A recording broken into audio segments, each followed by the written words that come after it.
All right. Good evening, everybody. Thank you, Buddhist Gen Fellowship, for organizing this Psychology in Buddhism course to give us an opportunity to share whatever we know. So my topic will be on how to overcome loneliness, boredom, and laziness. I will break the talk into two parts. First, the psychological perspective of it, and then the next part will be on the spiritual aspects of loneliness. So it will be followed up by maybe some case studies. And for self-care, I would introduce two very simple meditation practices to illustrate how we can develop this loneliness in a spiritual level. And then followed by half an hour of question and answers. Would it be all right? Okay. So today the world is actually very immersed in battling the COVID pandemic, as you all know.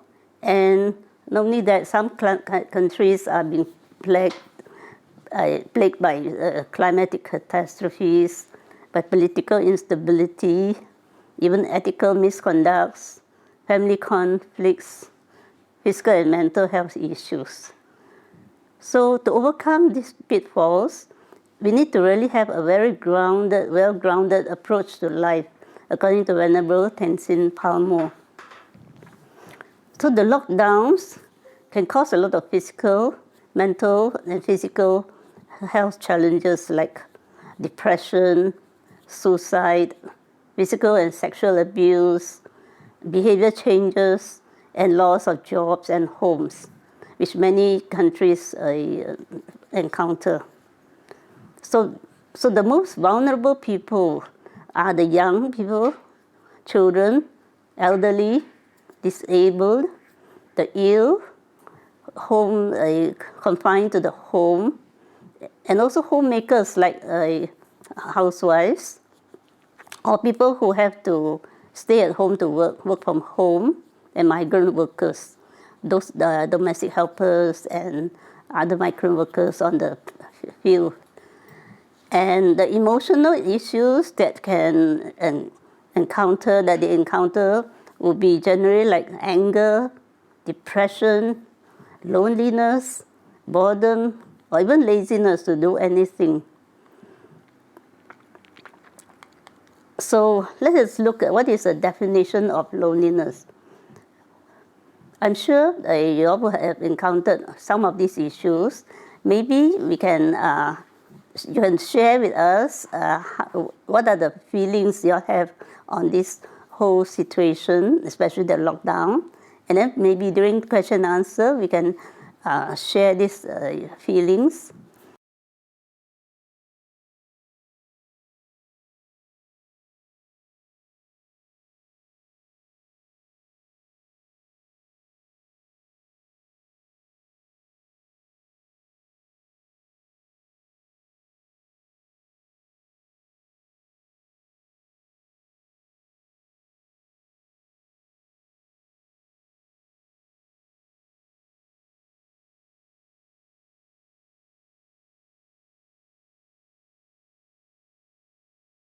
So in the definition of loneliness, it's actually an emotion. It's more than a feeling of the actual situation itself. According to Nico asks, bored and lonely, reasons why and what to do about it. So she said, and loneliness is actually applies more to the people who are introverted, and those who are single or having to live alone. They are estranged from the family or spouse. Those who are bereaved, recently lost a loved one, even a loved pet, and locked down during confined spaces, having to work from home, which is a very new experience for most people with a lot of adjustments. And also, if they have young children, there are babies crawling all over them, asking for attention, and actually tensions can really build up in these situations. So a lot of the clients that we experience have told us that the spouse who generally were away from the home many hours of the day, and suddenly they are only with family members and not with colleagues or friends, having a evening together with friends and all that, get very frustrated. And when there are children who demand their attention, the spouse demand their help in taking care of the household, tension do build up, and it ends up with a lot of violence. So this situation, maybe we can discuss a bit later. Huh? And also people in isolation in hospitals who are, especially with this COVID-19, they cannot have visitations from family or relatives or friends. And people in prison would experience that also. Types of loneliness. One is transitional, just temporary and on a transit, like getting a new job or having a divorce. The next one is social isolation.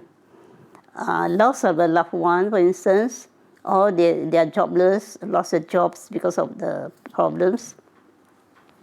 And the third one is emotional loneliness. Those who are very recluse and staying alone on their own, and disconnected with people, relationships, and also the lack of support from relationships with the family, friends, and end up with hooked on gadgets like handphone, computer, or TV. The fourth one is existential loneliness, which is more spiritual and aware of our own mortality. Like if someone passes away and then you start reflecting on our own mortality, especially if the person has already reached senior age, and they say, oh, maybe one day it will happen to me. I'm not prepared for death at all. So this is the fourth type of loneliness. So what is the difference between loneliness, boredom, or laziness? Under boredom, it can be we are tired of the normal routine. Every day I get out at a certain time, I do the same thing, breakfast, and then look at the papers, and look at my smartphone, and then prepare for meals, and then go to bath, and TV again, and end up sleeping. So this really, like, there's nothing meaningful in life to do. And no hobbies. So those who have no hobbies, who are retired and never planned for retirement, it can be even more challenging. So they're not connected with people, and they're not. They have an identity crisis also. Like I experienced it when I retired. I was, a medical social worker. I'm so and so. My name is so and so, and where I live. I'm quite have a comfortable life. And then when I retired, I don't go to work anymore. And who am I? I have lost contact with what the things I do in the previous routine days. So now I just stay home and maybe pick up some hobbies or some new things to do. But then I start to question, what am I worth now? What do I do? But fortunately, BGF called me to help them in the counseling course and other things. So then I picked up. But then that is not really what we want in life, having this I and mine, my thoughts and my work and all that, and to be busy doing things all the time. So then I start to have a balance of getting more into Buddhism and to balance between contemplative and activity-based work. So which gives more purpose and meaning in life. So we can talk about it in the spiritual level later. Okay. So the laziness is actually a temporary passing of a mood. Like it can be a 1 day or 2 days and it will go away. It's a matter of choice whether we want to be lazy or want to get up and do some cleaning or do some cooking for the day. So according to Venerable Tenzin Palmo, She's a nun who spent about 12 years in a cave, alone in a cave in the Himalayas, to experience, the spiritual life of being alone, and this is what she has got to say. Laziness can mean lazy in bed, no cleaning for the day, and the person also can feel unworthy. They bring shame to a family for something that happened to them, or they can be busy doing worldly things to fill up a void in their life. The void there's a space where they feel are now worthless.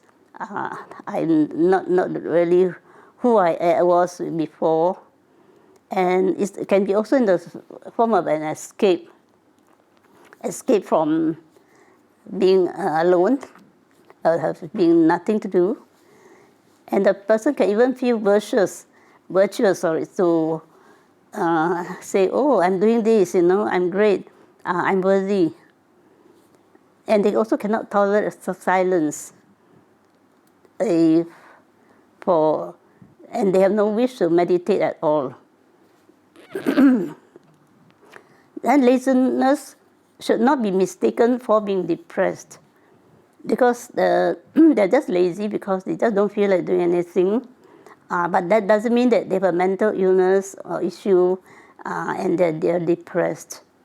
And for the depressed, it should not be also mistaken for being lazy. So there are two sides of it which we need to be aware. So why do I feel lonely, bored, or lazy? We ask ourselves. Can it be due to social anxiety, depression, low self-esteem, shame, guilt, or socially disconnected?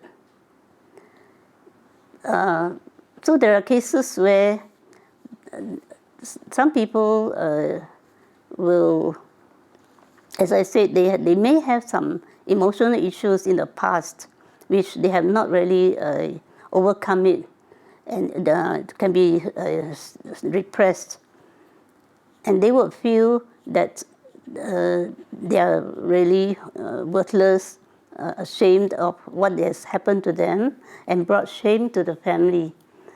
So they can be in this kind of low mood throughout their life, unless they get help to come out of it. It can be also a subjective feeling of being rejected by other people. It may not be true. People might be busy doing their own thing and forget to say hi to them or phone them or anything, but they end up thinking that, my friends also forget about me, don't call me anymore. My family members also do their own thing and they don't really connect with me. So it can be very subjective. It may not be true. Everyone is busy. So sometimes it has to be our own initiative to pick up the phone and say, oh, hi, I've not heard from you, or text them, how are you doing? How are you doing the lockdown? Are you keeping safe and well? How is your family? So that really start to reconnect again with the people you were really close with before. So this feeling can create a very deep mood, which can really affect our perception of our thinking. Example, a perceived crisis which will affect our outlook and our behavior. So it can be just perceived. We are perceived that in future, because I've done this, there's going to be a lot of problem with my colleagues for saying that. And then next year, I don't know what to do. My boss will come and encounter me and say, why you said that or did that? And so you ruminate in your mind and you keep on thinking, what shall I do? Shall I go to office tomorrow? Or if they ask me about it, I have to be prepared. So I will say this, and then when they ask me that, I'll counter with another thing. So our mind goes just ruminating back and forth. Then next day, you're all armed already, ready. When you go to office, nobody talks about it, nobody asks you anything. And you say, oh, my God, I really wasted my whole night worrying about it, and nothing happened. Nobody really, cared for what really happened. and they've forgotten about it maybe. So that's what we should be very careful about, this subjective feeling. So what are the consequences of feeling lonely? It's a very vicious cycle of getting less connected socially. So it's a vicious cycle. You tend to laze more at home and say, people don't care about me, so I better don't disturb them. I'll stay at home like this Simpson, and then just watch TV and relax on the couch and start to have nice food and drinks and all that. So the short-term effects of this behavior is a behavior change. It's a strong expression of emotions like shouting or violence with somebody you're with. So the long-term depression, the long-term effect will be depression slowly creeping in. You're not disciplined, and then develop a lot of unhealthy lifestyles. Which can really, research finds that it can really shorten our lifespan by 14%. So the unhealthy lifestyles, I'm sure we know, eating food that we love and which are really not so good for health, and then no exercise, sleeping late at 2-3 a.m., getting up late, no exercise, no sunshine, and all that. So what are the strategies that we really need to practice so that we can overcome this kind of boredom and loneliness? So in psychological aspects, so we need to know first our boredom triggers. What are the triggers that trigger our reaction, our action when we are bored? So we can, what we can do is like attend some personal development programs, how to communicate with people, how to make friends, which a lot of people, the youth, will need to do. How we can also create a routine to make our day more meaningful by also developing new skills, which during the lockdown many people have done. Cooking, gardening, do some online trading, and can learn how to Zoom like me. So it's good to take up hobbies that can really need social interactions, like a game of badminton.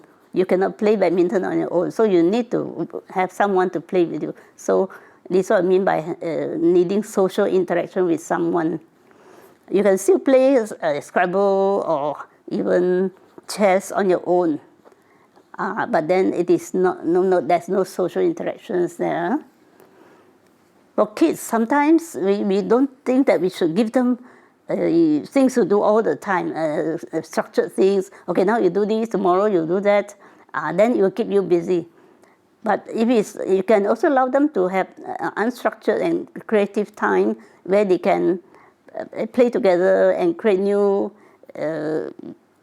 activities on their own. Or some people who love pets can even own a pet if they can afford, but not to dump them when they have lost their jobs or anything. So to also spend more time outdoors to get some sun. And when you're outdoors, say walking in the park and all that, you tend to meet people whom you can talk to. Like if you love pets and you see someone walking their dog, then you can, start talking. You tend to start talking. Oh, what a lovely dog you have! What is your name and all that? So you already have some social interactions there. And so it's also good to control screen time, which I think most of us have already gone into the habit of spending a lot of hours on our smartphone, to sometimes just to read the message so that you can delete them. So you can just spend hours just doing that alone, and then sometimes you watch a video that is interesting, or some news about the world affairs, political things. or about the lockdown, about the COVID infections. So that can occupy 3/4 of our awake life, actually, if you're not careful. So we also need to avoid excessive alcohol because it can depress our moods. And if we really need professional help, we should do so. Tell somebody about it. There's always important to break our silence by telling someone if you're being bullied or if you're being abused by somebody, or you really run out of money and you don't even know when the next meal comes from.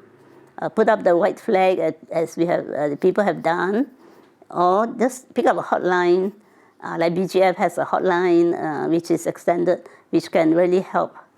And many psychiatrists or other professionals have also come out of retirement to help out for people in need.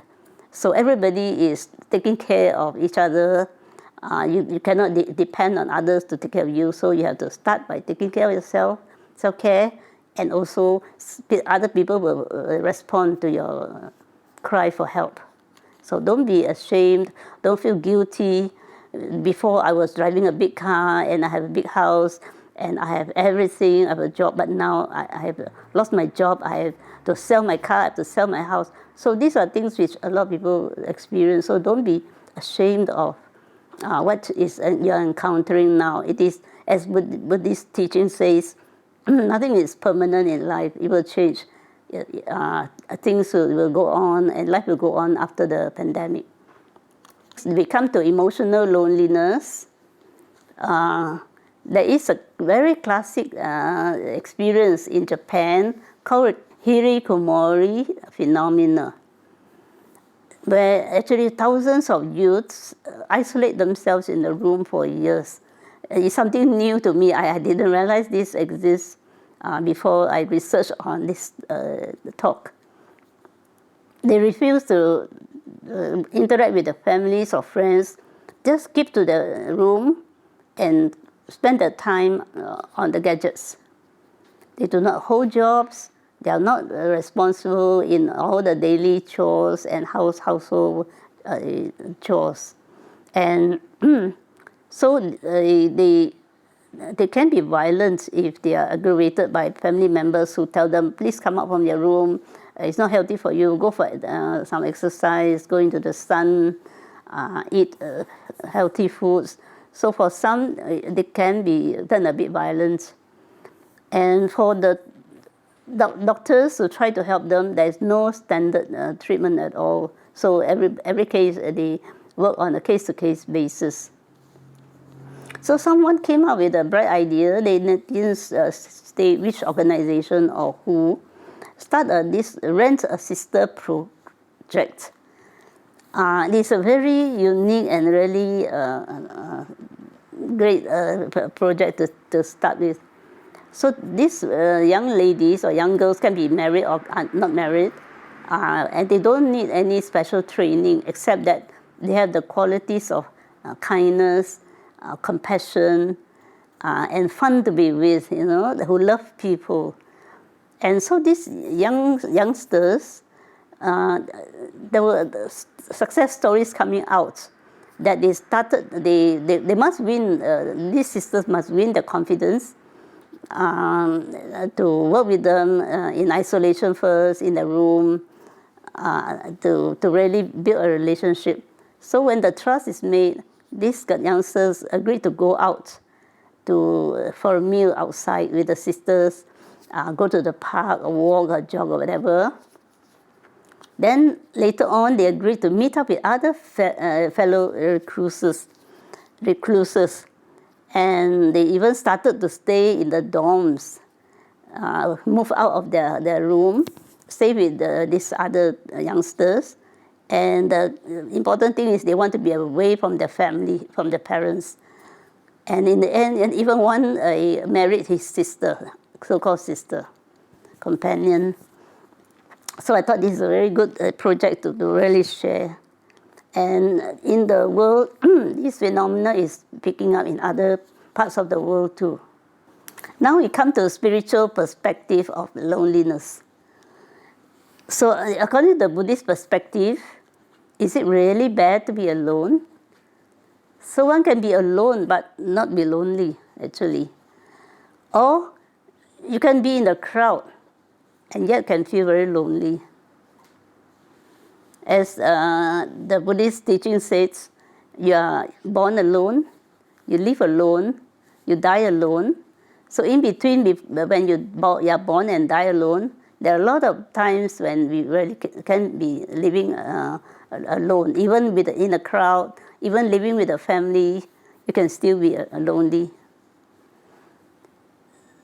So Buddhists already experience when we go to meditation retreats and all that we are comfortable being alone, comfortable being in noble silence without having to talk to anyone.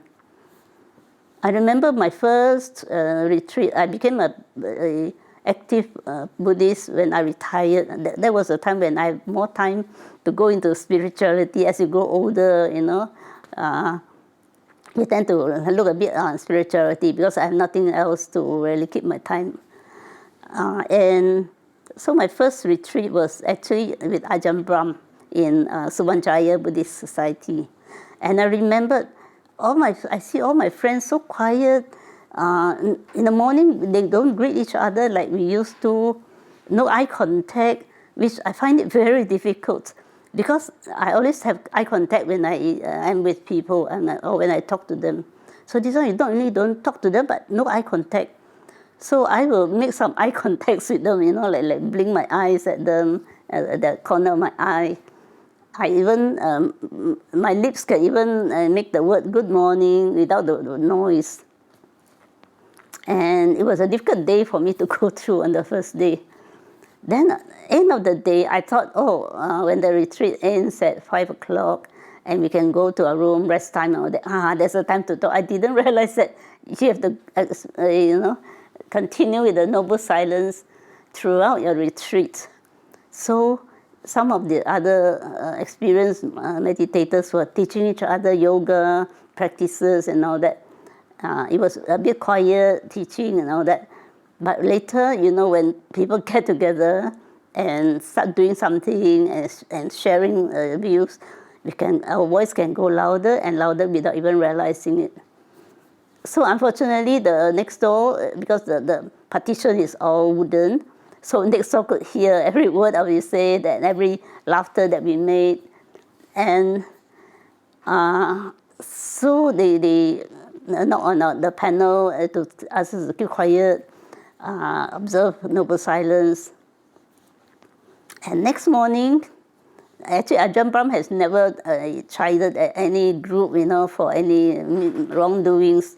But next morning, we really had a scolding, a so-called scolding from Ajahn Brahm, which I think is the first time that he ever done that, Wow, I felt really bad. So I was thinking, maybe meditation retreats, they should find out who are the beginners who have never done retreats, and maybe there's a guideline to give to them what should be done and what shouldn't be done, so that we don't make such mistakes again and disturb all the other yogis, people who do the retreats. So that was a really good lesson for me. In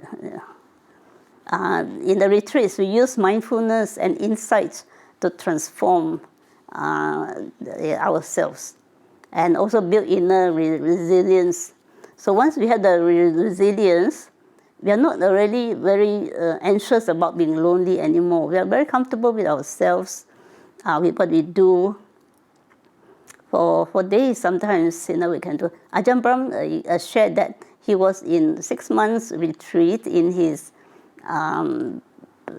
monastery without seeing anybody, and and he said he's going to extremes of being alone for so long, and then when he came out, he had to be in Colombo to give a talk, and there were 10,000 people there, and he was just as comfortable with that and also being alone for so long, or without really feeling that, oh, I must play this role, and after that I have to give up this role and play another role.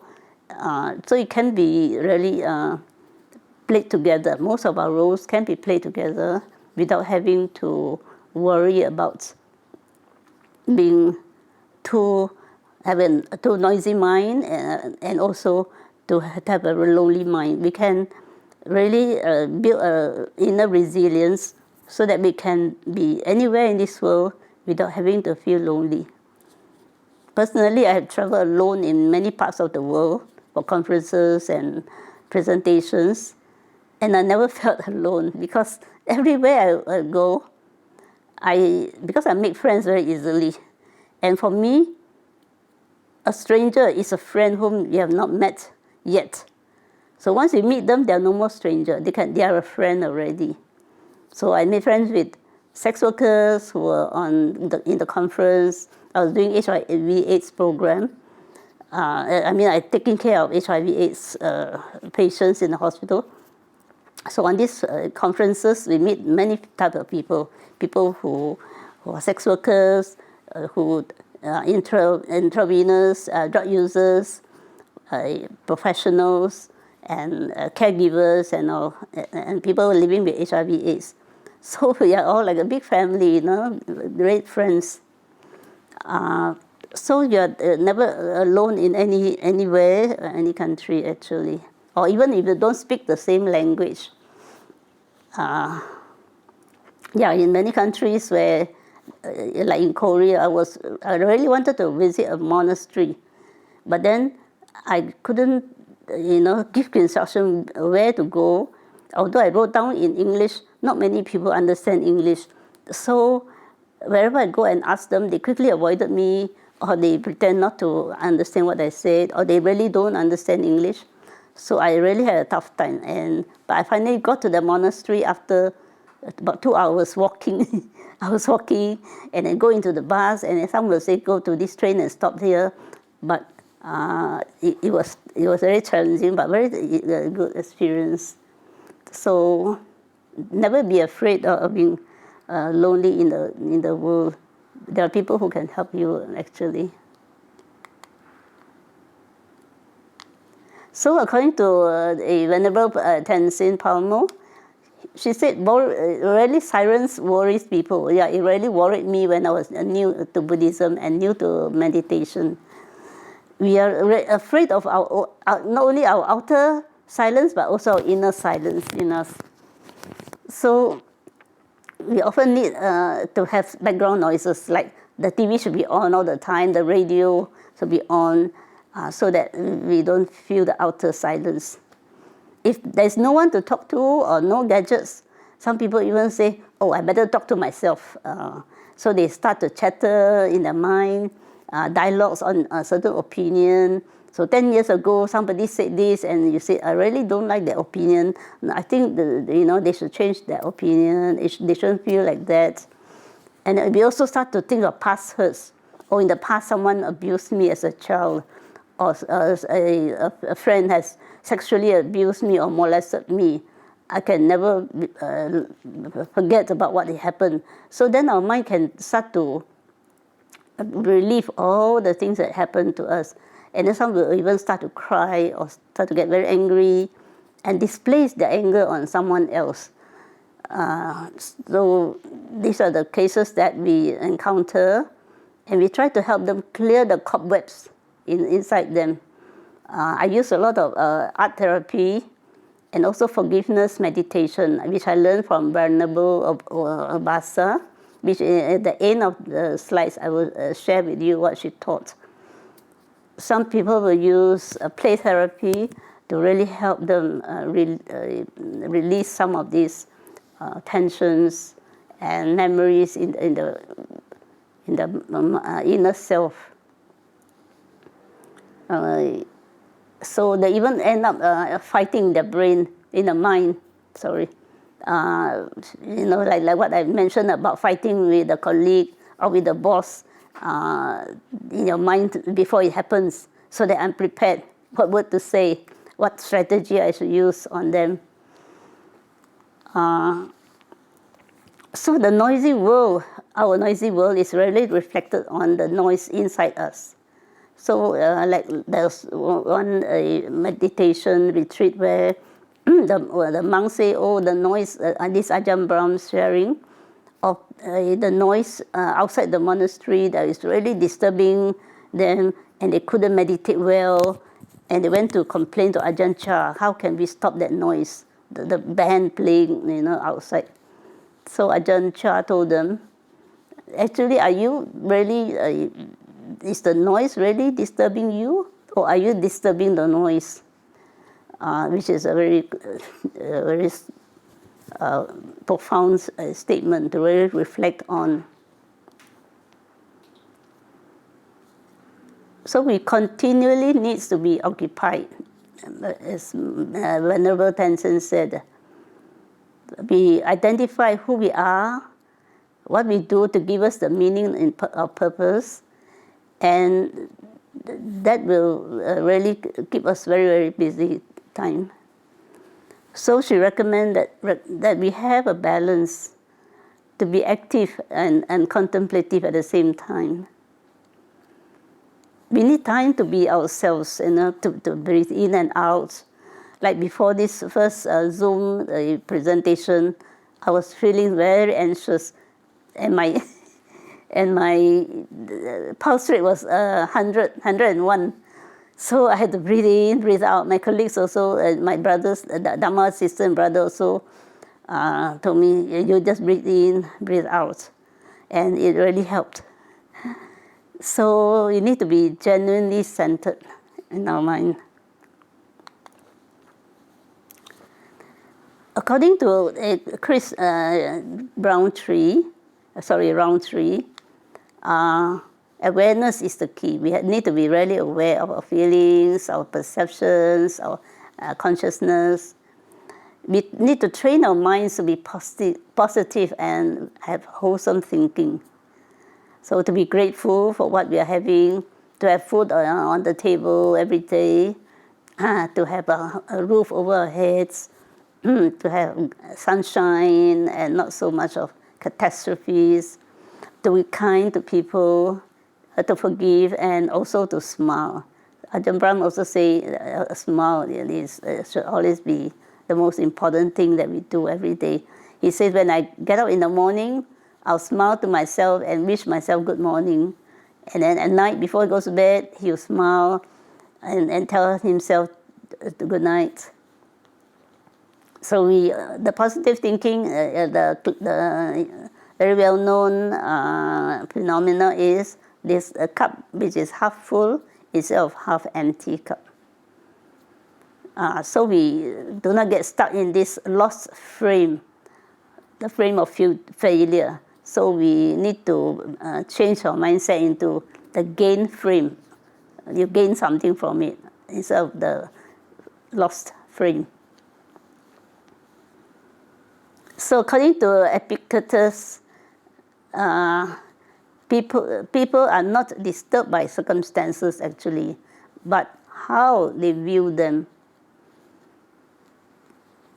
So that is a very important thing. So the circumstances are there and they can cause a lot of problems with us.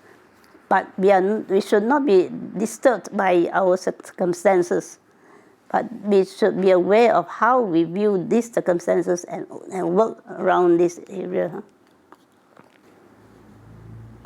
Now there are certain suttas which or teachings of the Buddha which really illustrate to us about loneliness and how we can overcome this loneliness.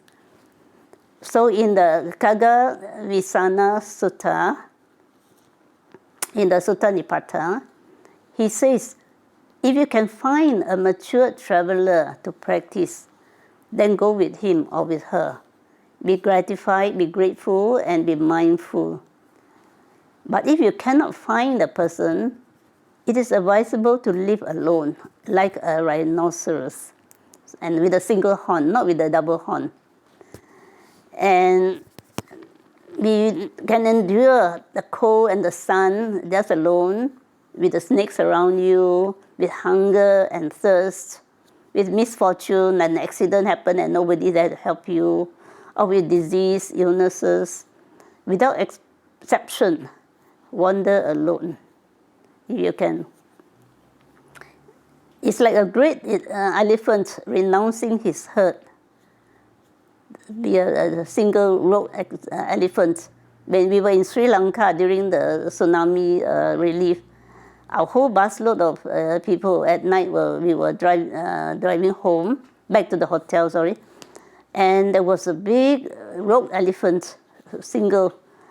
Elephants usually go in herds, they are not alone. So when this is around midnight and a lone elephant sitting in the middle of the road and blocks the vehicles, they had to be very careful.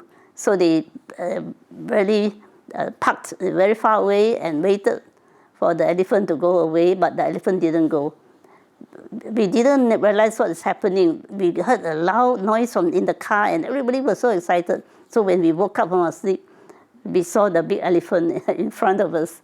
So the driver, very experienced, and he just waited after a horn, then flashed at the elephant and all that. Then slowly he moved away. Then we can move on in safety. So this is a lone elephant, my experience with them. And with no greed, with no deceit, no lust, no hypocrisy, and no delusions, not callous, very mindful, like a lotus in water. The Buddha always used the simile of the lotus, immersing from the mud with the dirty water and surfacing in very pure white lotus. So, and also like a lion, very brave, very courageous, abandoning all defilements and hindrances, nirvana. This is very important to be, only when you are alone and can you slowly learn to get rid of the defilements. To be aware, attaining tranquility and equanimity, or upekkha, and we persist for the highest goal, having the energy to persist, or virya. Not being lazy, firm in our efforts and strength, constantly learning the Dharma. The sage calls this person who dwells in mindfulness night and day is the one who knows a better way to live alone. So Buddha also said, compassionate friends without motives are very rare. So go alone like a rhinoceros. And the Buddha himself is a very classic example of one who went alone for 6 years. His 5 friends left him, and so he managed to achieve it. So we don't know if the 5 friends were with him and they communicate and talk to each other. We don't know whether Buddha can really achieve it so soon, in 6 years, and achieve Nibbana. So I'll go to another very important sutta. It's called the Bhaddekarata Sutta. Actually, it's from the Majjhima Nikaya, number 131. The title is A Single Excellent Night. So it says, let not a person revive the past or on the future build his hopes. For the past has been left behind, and the future has not been reached. So instead, with insight, let him see each present a reasoned state. So we must make an effort today, for tomorrow death may come. Just like a doctor who tells you, you have 6 months to live. So at least I'm glad that I know I have 6 months. But maybe for another person, or even the doctor himself or herself, they may not know how long they're going to live, because something might happen to them, an accident or something, or another illness, which it is even more fatal. They might even live less than 6 months. So for everybody, we should have this thought in mind that we must have urgency to do the things we need to do, to forgive someone if we need to forgive, to plan short-term things so that we can have a goal to reach, because we never know when death can come. There's no bargain with mortality because everybody has got their lifespan there already. So let not the person revive the past who has a single excellent night. According to Venerable Thich Nhat Hanh from Vietnam, in his Plum Village and Mountain Sangha in Paris, in France, he says, to live alone doesn't mean that you have to live in solitude. Excuse me.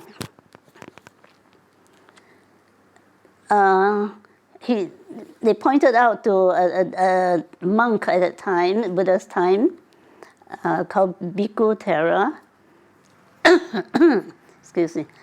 And he misunderstood the teaching that we should be alone, do everything alone, which he did. He ate alone, he went armstrong alone, he meditated alone without interacting with any of the monks. So his fellow Sangha was a bit concerned because they thought that he may have misunderstood the real teaching. So they approached the Buddha, and the Buddha said, okay, let me talk to him and find out what happened. So, and the Buddha really realized that he was not doing the right thing by not being with the community when there is a need, because they have regular meetings where they can chant together, and when they can even check on what each other has done, whether it's correctly done or not correctly. So they have a whole community to really check on each other, do a check and balance. And the meetings are very modern in structure. They have they call an assembly. They have a quorum. They even have a speaker, and they pass a motion, and they have to have a reason why they're absent, leave of absence. All very modern. In fact, one of the British commissioners, I think in India, noticed that, and he said, this is exactly what we are doing now in our British Parliament. That in 2,600 years ago, Buddha was already practicing that. Very diplomatic, very modern in the way of having meetings. So then the monk realized that he has gone into extremes and he should have a balance. Even Ajahn Brahm, when he hosts retreats in his monastery in Perth, he would prefer the people to just do the retreat without having to work, do any volunteer work, like to clean up the place or help with the cooking or any other chores. So when they are they're not used to that, because most of the retreats now we can end up cleaning and do something. He said, no, you do nothing. You just go back to your room and you meditate. Except when they come out to get their food, and they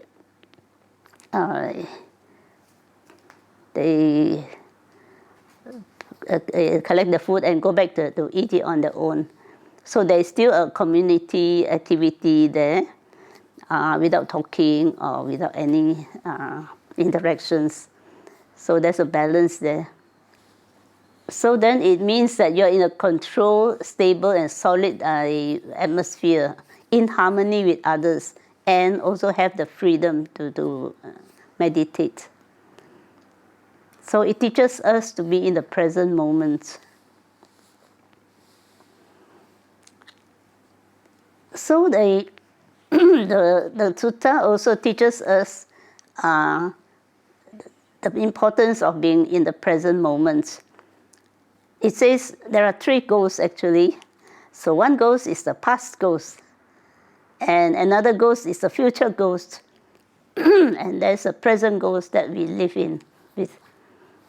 So this past ghost is, many of us have this past ghost, and we are allowing this past ghost to pull us back into the past. So whenever we try to forget about something which my in-laws say on my wedding day, there was one client who said that 10 years ago, and until now I still cannot forgive my mother-in-law excuse me, for saying that. I said, 10 years ago, and you remember on your wedding day, and you're still angry with her? So it's like you're allowing the ghost to come back and haunt you. And then after that, when you forget and do everything well, and then suddenly when someone mentions your mother-in-law, again your anger comes back. So that is quite a wasted energy on something which is not necessary. Because it takes away our freedom. Excuse me. And to allow us to be a slave to this ghost. And the future ghost too. It makes us fearful of this future ghost. Oh my goodness, when will this pandemic end? 5 years' time? Or what will happen to me in 10 years' time? Will I be growing older and older and lose all my faculties, become deaf like my brother, or become blind like one of my friends? So these are the thoughts that make you very fearful of the future. Or will I lose my job? Will my spouse leave me, divorce me? So all these fears. So these 2 ghosts are the maras. In Buddhism we learn this mara coming to disturb us and all that. So this, what the sutta says, is actually the 2 imaginary ghosts which follows us and which drags us into the future, and they are both linked together. The knowing the better way to live alone, the present ghosts, we cannot allow the 2 ghosts to take over and cause havoc in our lives. So we have to live with the present ghosts and make friends with these present ghosts, and because all ghosts are friendly. Actually, I have personal experience with ghosts or spirits. If you are not afraid of them, they will respect you, they will leave you alone. But the more you are afraid of them, the more they will haunt you, because it's not the ghost that is haunting us, it's that the fear of that ghost that will haunt us. In fact, I'm more afraid of human beings who can strangle you, who can rape you, who can abuse you, because like the ghosts, they don't have any hands, they don't have the capacity to harm you like that. So the smiles, so whenever you are around, you can smile to the flowers, smile to the sunlight, smile at people around you, and this is actually on the way to enlightenment already, because it has mindfulness there, it has wisdom, it has joy and peace in it. So the past ghosts can transform and become the present ghosts. So they can be a friend now. And the future ghosts also cannot make you fearful anymore. So they also can join you in the present moment. So there's great freedom it's the essence of Buddhism, actually. Not losing ourselves in thinking that this body is mine. So we shouldn't lose ourselves in thinking like, this body is myself. This is my feeling. The thinking is mine. The idea is mine, so you cannot steal my idea. I'm feeling this way. I'm always like that. Such things make me very angry. And the body is myself. I don't want it to get old. It's my body, and it has to be healthy all the time. So we cannot lose ourselves in this kind of thinking, because this is the process of life, and everything changes. And this is not our non-self. So if we live each moment deeply and to see the true nature of life, then we'll be in this happiness state. We develop concentration and wisdom if we are having this non-self, and these are the characteristics of Nibbana, actually.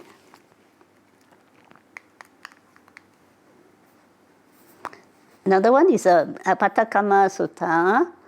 There are hindrances when we practice non-self meditation, like the ill will, anger, sloth and torpor, restlessness, worry, doubts, do not occur in meditation only.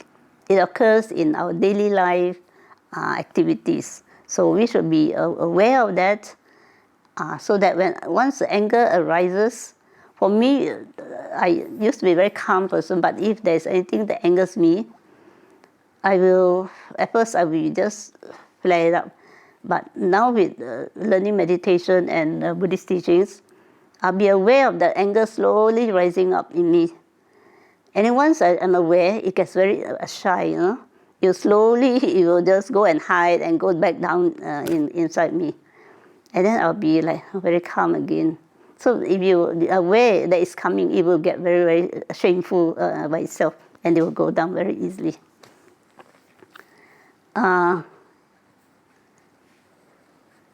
So these hindrances and all this try to delude us into thinking there is a duality. Duality is something that depends on another thing for existence. So if you don't have that thing, this one won't arise. If you have this, you have that. If you have that, you have this. So people always think that there's a duality there. Or if I'm happy, I'll be happy if I'm rich. So if I'm not rich, I won't be happy. So these are the duality of thoughts that we often trap us into this thinking. So we should have spiritual development first. So this sutta teaches that very unusual thing by asking us to develop spiritual development first. Then the worldly achievement will follow. So a lot of people have think the other way around. Oh, let me concentrate on my making a living first, find money first. Then when I'm able to get my house, my car, and get all my children to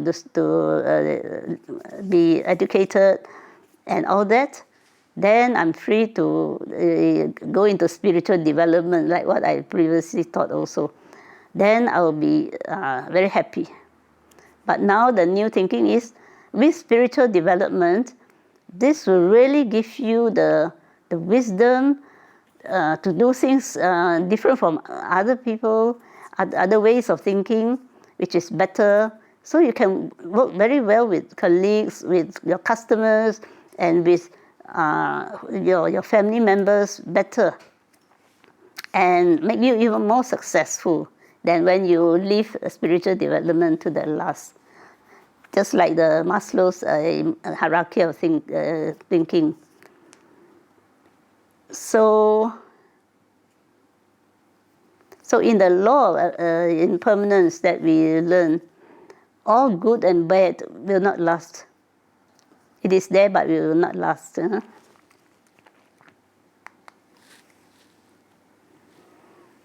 The Samana Phala Sutta, sorry, this is the last one, I think, last sutta, say there are two types of solitude. One is the physical solitude, where you live in the forest, in a cave, or even on a burial ground.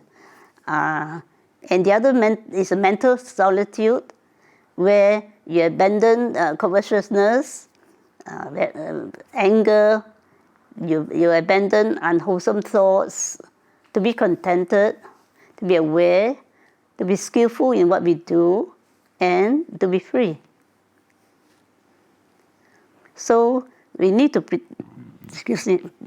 practice the precepts and to meditate on the four foundations of mindfulness, the Satipatthana Sutta, and to give up hindrances.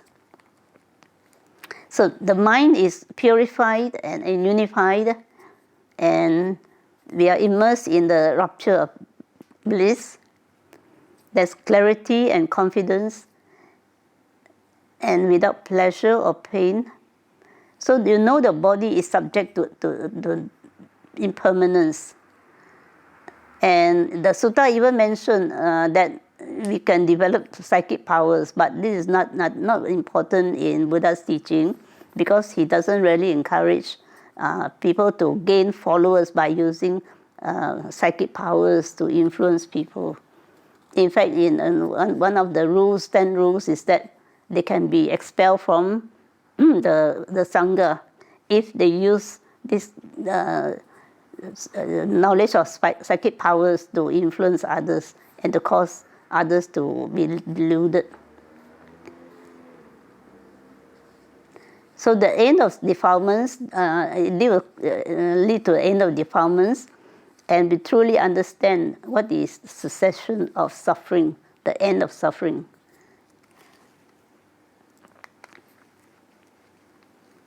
So what does the Buddhism say about boredom? Like Ajahn Brahmavamso said, not all situations cause problems. It's how we relate the experience to them. The monastics actually spend a lot of time in loneliness, and they can be lonely in a crowd, in a room, all by ourselves. Alone has two aspects, he said. The positive aspect is free to go anywhere, anytime, wholesomeness. It can lead to beautiful, meaningful, and powerful feeling.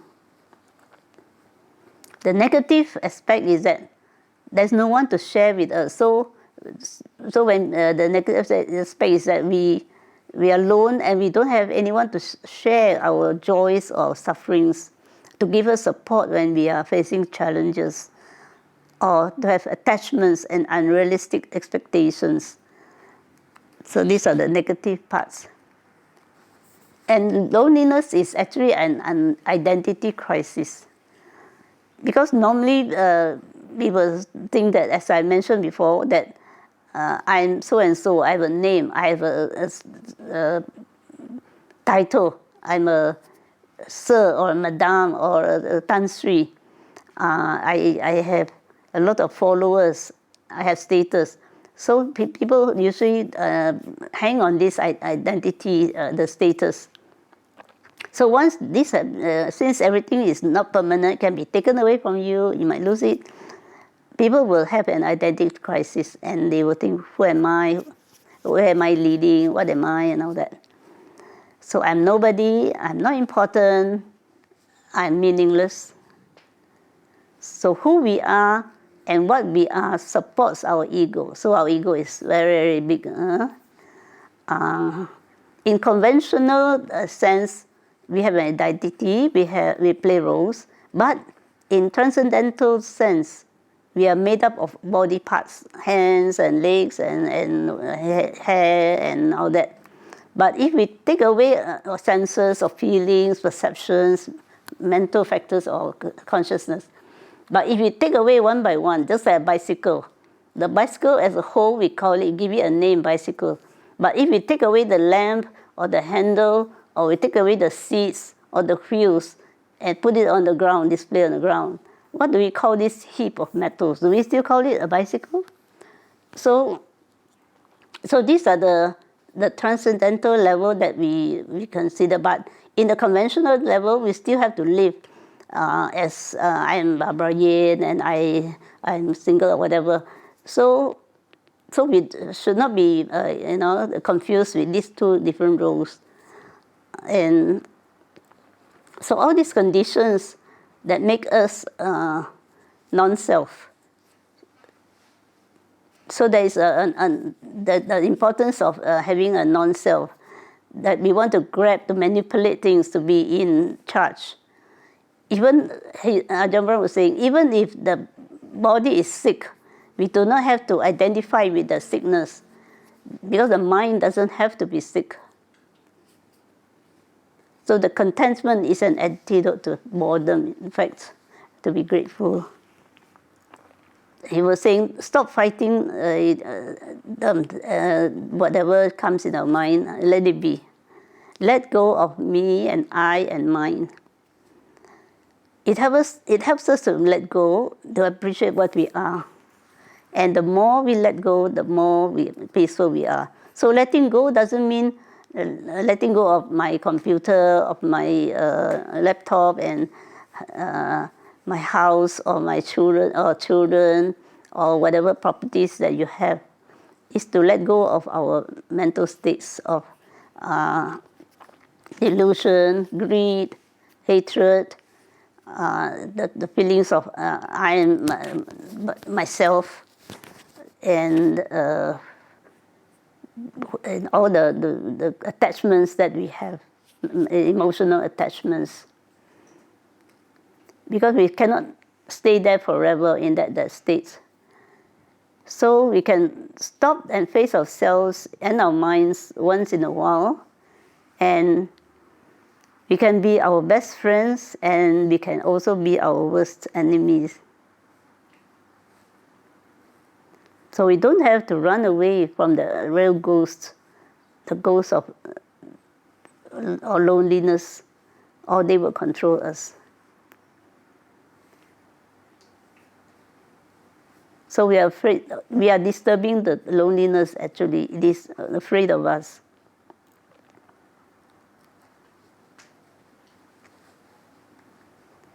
So noise and life does not disturb us, we disturb them in our mind. Okay, so for self-care, as I mentioned, this is a simple meditation on benefits is really can help us to give us a motivation to meditate. It improves blood circulation, it slows down our heart rate, lowers blood pressure and cholesterol, it enhances immune system, it improves concentration, memory and IQ, reverses aging process, decreases chronic pain, it decreases cigarette and drug smoke users also. It increases productivity, the natural change in breathing. Like I have a mild asthma, so I find that if I practice meditation, it really helps me moderate the natural change in my breathing. It relieves fear and depressive states. It tames lust, anger, hatred, and delusion. It cultivates self-reflection. It instills mental equilibrium. It attains insight and wisdom. And in fact, it even saved lives in crisis situations. Like you remember the Thai cave incident. So another meditation practice which we have learned from Venerable Vimal Ramsey from USA when he was here in Malaysia. And he introduces a very simple way of meditation called the 6 R's, which help us very quickly to go back to our meditation objects quite fast. And the first R is to recognize the distractions that come to our mind. We can quickly recognize it and bring it back to the second, the R's, to release the tension that is building up from the distractions, frustration that, again my thoughts have come and disturbing me again and all that. And the third R is to relax, so that once the tension goes off, you're relaxed, and then you re-smile. From the first start, they always encourage us to have a smile when we practice. So you re-smile, and then you return to your meditative objects, whatever object that you use, whether it's Buddha, or some other thing, or pizza, or whatever. Or the number 6 is to repeat. When the distraction occurs, then you repeat start with number 1 again, so it's a process. So it is linked to the 7 factors of enlightenment, actually. So the first one, recognize. The first one is mindful, to be mindful and investigate the sati. The second R is to release, to have the effort again, of virya. Third one, to relax, to bring back the tranquility. The fourth one, re-smile, have the joy or pity. Fifth one, return to the meditation object, back to the present moment, samadhi. And number 6, to repeat the immeasurables, which means investigate on the Dhamma. Dhamma is a phenomena with a small d and not the big D, the Dharma. And so these immeasurables are the metta, karuna, mudita, and upekkha. So you investigate and reflect on those. Then you slowly find that there are less thoughts and coming to disturb you. But then as soon as the thoughts come again and disturb us, we go back to the number 1 R again. So slowly you find that you have less and less incidents of having to come back to all the 6. So sometimes you just back to, sometimes can be reduced to 4 or 3 or 2, like that. You don't have to go through all the 6. So this through experience you can find. It's just like you want to win a Olympic gold in badminton. You just don't get the gold just like that. You have to really practice, hours of practice and hours of patience to be able to reach that goal of getting the gold. All right. So this is another self-care, which if we are affected by a lot of anger or hurts or past incidents that really affect our lives, we can use this meditation on forgiveness. So whenever Babasa is a disciple of Venerable Vimalaramsi, whom they come as a team to Malaysia a few years ago. She's from Hong Kong. So she said you can say these following 3 areas when you meditate. Like, I forgive myself for not understanding fully what your actions are. You know, the bag is, you can fill up whatever reasons for not understanding. Or forgive myself for making mistakes, or being unaware of the whole situation, whole scene, being unwise, being selfish, being angry, or worrying too much. So that is, I forgive myself.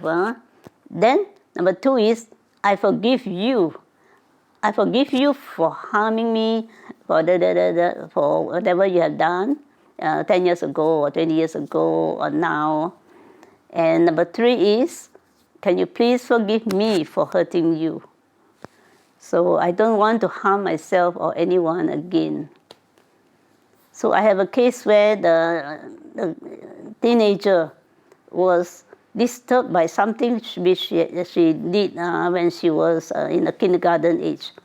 She hit someone on the head, and now she, after 10 years later, she feels that, or even 12 years later, sorry, she feels that this boy is now being a bit mentally slow and very quiet and reclusive, and cannot do things very well. The brain doesn't function that well, and she blamed herself for having hit the boy on the head that caused him to be like this. So it affected her so much that she came up with a lot of disturbed minds that disturbed her. So when I did this art therapy plus this forgiveness therapy, she only 1 session, no? And she improved. She was very good. But when she told me that, I I was asking her more detail. What does she mean by she hit the boy on the head? So I said, what do you use on and all that?